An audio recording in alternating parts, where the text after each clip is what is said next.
आर'नाइ 5G YouTube चेनेलाव आरो फिन खेबसेबाव बरायफिननाय जाबाय लोगोफोर। दिनै जोङो बे भिडिअआव सावरायगोन सेन्ट्रेल गभर्नमेन्टनि मोनसे स्किमनि सायाव।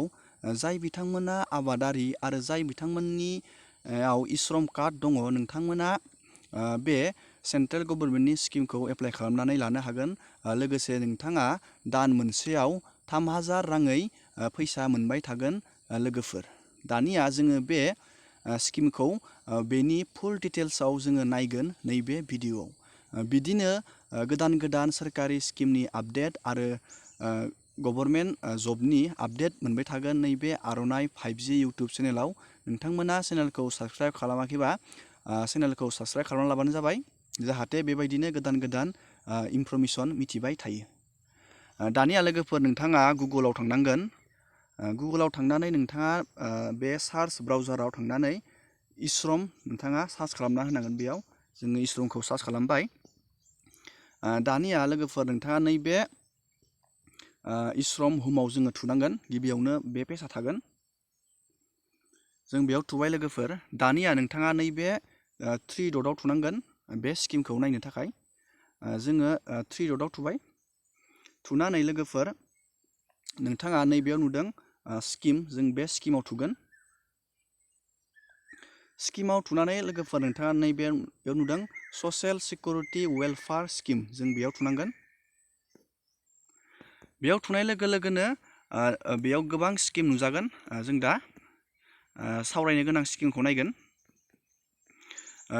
बे स्किमानो जाहैबाय लोगोफोर प्रधान मन्त्रि किसान मान धन यजना।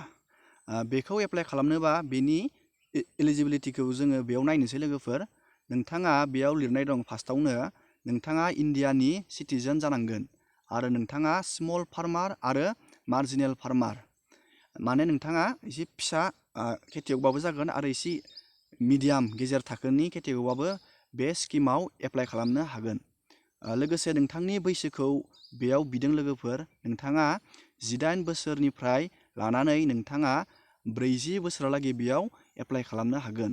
आरो नैबेयाव लास्टआव लिरनाय दं लोगोफोर, नोंथांनाव हाया 2 हेक्टर, नोंथांनियाव निजा हा, आबाद मावग्रा हा थानांगोन। नोंथाङा होमबानिया बे स्किमाव एलिजिबोल जागोन। नोंथाङा बे स्किमखौ एप्लाइ खालामनानै लानो हागोन। आरो नैबेयाव बेनिफिट्स दं लोगोफोर। जोङो बे स्किमनि बेनिफिट्सखौ नैबेयाव नायनोसै। नोंथांनो 3000 रां होगोन मास मोनसेयाव। नोंथाङा बे स्किमाव एप्लाइ खालामनानै नोंथाङा एलिजिबोल जायोबा नोंथांनो 3000 रां होगोन। बे स्किमखौ लोगोफोर जाहाथा एप्लाइ खालामनो हानाय नङा जाय खेथियक बिथांमोननियाव श्रम कार्ड दं, नोंथांमोनाल' बे स्किमखौ बानायनानै लानो हागोन। आरो नोंथाङा श्रम कार्ड गैयाबा श्रम कार्डखौ बोरै बानायो आं साननैसो उनाव मोनसे भिडिअ लाबोबाय दङ। दानिया जोङो नैबे प्रधान मन्त्रि किसान मान धन यजनाखौ बोरै एप्लाइ खालामनो। नोंथांमोना जुदि बे स्किमखौ बानायमारोब्ला आंनो कमेन्ट हरबानो जाबाय। कमेन्ट बक्सआव आङो बे स्किमखौ एप्लाइ खालामनाय फुल प्रसेसआव मोनसे भिडिअ लाबोगोन लोगोफोर। नोंथांमोना जुदि बे स्किमखौ बानायनो सानदोंब्ला आंनो कमेन्ट खालामबानो जाबाय। दिनैनि भिडिअआ एसेनोसै लोगोफोर। आङो नोंथांमोननो ओरैनो फिसा मोनसे इनफरमेसन होनो नाजाबाय। बिदिनो गोदान गोदान आपडेट मिथिबाय थागोन आर'नाइ 5G इउटुब चेनेलाव।